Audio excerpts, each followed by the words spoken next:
حضرت سالبہ بن عبد الرحمن میرے کریم محبوب علیہ السلام کے صحابی ہیں، غریب ہیں.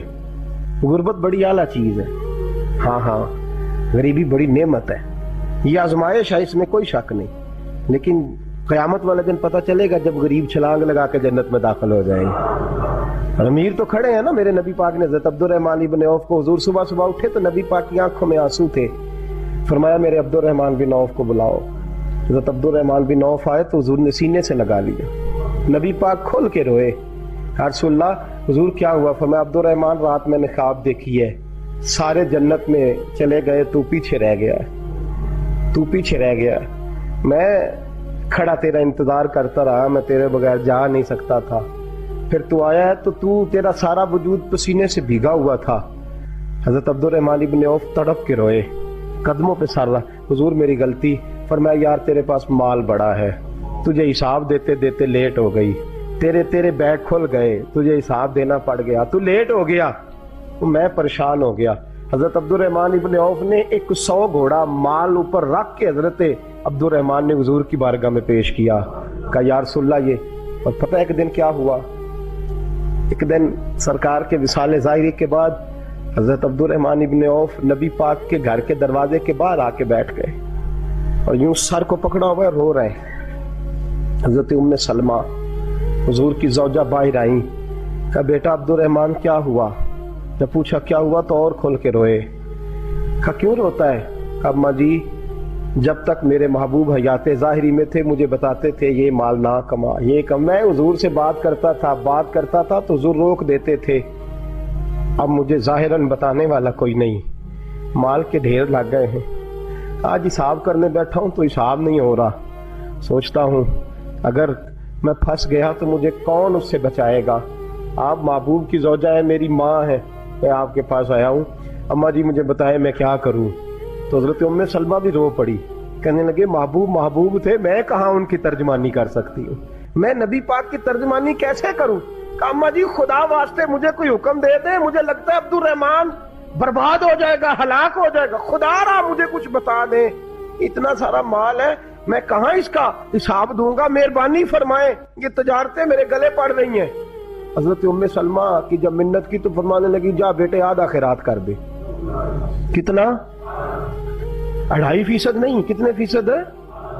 50%، 50%. حضرت عبد الرحمن ابن عوف گئے اور 50% خیرات کر کے کہنے لگے اماں میں نے 50% دے دیے، میں بچ جاؤں گا نا، میں بچ جاؤں گا، میں دے آیا ہوں آدھا. حضرت ام سلمہ فرمانے لگی میں نبی پاک کی بارگاہ میں سفارش کروں گی تیری، اور نبی پاک اللہ کی بارگاہ میں سفارش کرے صلی اللہ علیہ وسلم. حضرت سالبہ بن عبد الرحمن حضور دعا کر دیں، غریبی ہے. میرے نبی پاک نے فرمایا تجھی اس حال میں ہے بہتر ہے. کرتے ہیں حضور نہیں دعا کر دیں. فرمایا تجھی اس حال میں ہے. تیسری دفعہ پھر آ گئے، حضور نے دعا کر دی. 4 بکریاں تھیں، چند مہینے گزرے، کچھ تجارت شروع کی، چھوٹے موٹا لین دین شروع کیا تو 40 ہو گئی. کچھ وقت اور گزرا تو ریوڑ بن گیا، پھر گائیں بھی آ گئیں، پھر اونٹ بھی آ گئے، پھر لائنیں لگ گئی. پھر ہر وقت حضور کے قریب بیٹھنے کو دل کرتا تھا. اب لین دین کے معاملات تھے، اب ذرا طبیعت تھوڑی پیچھے ہٹنے لگی، تھوڑا دل پیچھے ہٹنے لگا. پہلے 5 نمازیں مسجد میں، پھر زور اثر کی چھٹی. میری طرف دیکھو اور دیکھو میں کیا عرض کر رہا ہوں. پھر زور اثر گئی، پھر کچھ وقت گزرا تو مغرب بھی گئی، پھر اتنی بڑی حویلی کوئی نہیں. پھر باہر جا کے مدینے سے ڈیرا لگا لیا، جمعے کے جمعے آتے. زکوٰۃ کا حکم آ گیا 2 ہجری میں. حضرت ابو ہریرہ رضی اللہ تعالیٰ عنہ امیر زکوٰۃ مقرر ہوئے. 5 اونٹوں پر 1 بکری، یہ زکوٰۃ ٹھہری.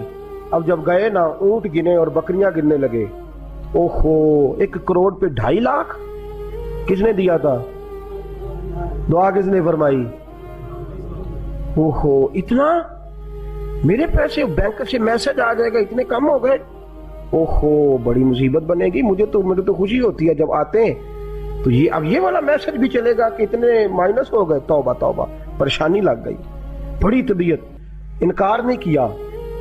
کہنے لگے حضور سے جا کے عرض کرنا میں خود آؤں گا، اور جہاں محبوبیت ہو وہاں اتنے لفظ بھی بے ادبی ہیں. وہاں ٹھہر جاؤ، سوچتا ہوں، سمجھتا ہوں، غور کرتا ہوں، یہ جملے بھی وہاں توہین ہوتے ہیں۔ محبوب ہو اور وہاں انسان سوچ سمجھ کی بات کرے، وہاں انسان، بابا بلے شاہ صاحب نے کہا عقل آخ دی چگے نو سام کے رکھ، عشق آخ دے بال کے سیکنا چاہیے۔ کہا جا کے کہنا میں آؤں گا۔ سب کی زکوٰۃ لے آئے، در رسول پہ آئے، حضور نے فرمایا پہلے سال با کی بات بتاؤ، پتا تھا نا پہلے سال با۔ حضور اس نے کہا تھا میں آؤں گا۔ حضرت ابو ہریرہ کہتے ہیں نبی پاک نے ٹھنڈی آہ بھری، آہ ٹھنڈی، فرمایا ہلاک ہو گیا۔ اس کو کہا تھا نہ اس چکر میں ہلاک ہو گیا، ہلاک۔ حضرت ابو ہریرہ فرماتے ہیں دو باریک باریک آنسوؤں کے قطرے بھی میں نے محبوب کی آنکھوں میں دیکھے۔ اپنا ہے نا تو دکھ ہوا، یار میرا اپنا تھا، ہلاک ہی ہو گیا ہے، کدھر چلا گیا ہے۔ ان کو بھی بعد میں خیال آیا، او ہو میں تو غریب تھا، یہ آیا کدھر سے تھا، میں تو غلامی رسول میں آتا گیا تو رب میری عزتیں بڑھاتا گیا، یہ میں کس چکر میں پڑ گیا۔ آئے لائنیں بکریوں کی لائے، حاضر کی، حضور وہ میں نے کہا تھا حضرت ابو ہریرہ سے میں خود آؤں گا، حضور میں خود لایا ہوں۔ فرمایا محبوب نے مجھے تو نہ بتا، میں تو سمجھتا ہوں، میں نے کہا تھا تو میں آ گیا ہوں۔ فرمایا چل اٹھا، دوڑ جا، لے جا۔ حضرت ابو ہریرہ فرماتے ہیں انکار محبوب نے سالبہ کو کیا، لیکن آنسو ابو بکر صدیق کے بھی نکل گئے۔ فرماتے ہیں درد عثمان غنی کو بھی ہونے لگا، تڑپ مولا علی بھی گئے۔ فرمایا جا لے جا، نہیں چاہیے تیرے پیسے۔ فرماتے ہیں سالبہ نے ہاتھ باندھے، کہا محبوبہ غلطی ہو گئی، حضور مجھے، فرمایا تجھے کہا نہ تیرے نہیں چاہیے، نکل جا۔ حضرت ابو ہریرہ فرماتے ہیں جب نبی پاک نے رخ پھیرا تو صحابہ کی زبانوں پہ بھی جاری ہو گیا یہ تو ہلاک ہو گیا۔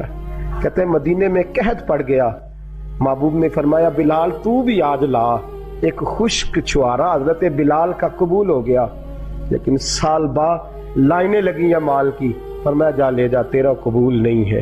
فرماتے ہیں تڑپتے رہے ساری زندگی اور مال کو دیکھ دیکھ کے آہیں بھرتے رہے، لیکن کریم نے اس تجارت کو قبول۔ حضرت ابو بکر صدیق کے پاس آئے، سرکار کے وصال، حضور قبول فرما لے۔ فرمایا ساری دنیا کا قبول ہے، جس کا میرے نبی نے قبول نہیں فرمایا میں کیسے قبول کر لوں۔ حضرت عمر فاروق کے پاس آئے، فرمایا نہ تیرا قبول نہیں۔ حضرت عثمان کے زمانے میں وصال ہو گیا۔ عزیز یاد رکھ، تجارت وہ والی کر جو تجھے نجات دے، اس چکر میں نہ پڑ جا جو تجھے الجھا دے۔ قرآن مجید کی آیت آئی اقترب للناس حسابہم وہم فی غفلۃ معرضون، لوگوں کا حساب قریب آ گیا ہے اور وہ ابھی بھی غفلت میں پڑے ہیں، ابھی بھی 2 کے 4 اور 4 کے 10 کر رہے ہیں، حساب کا وقت قریب آ گیا۔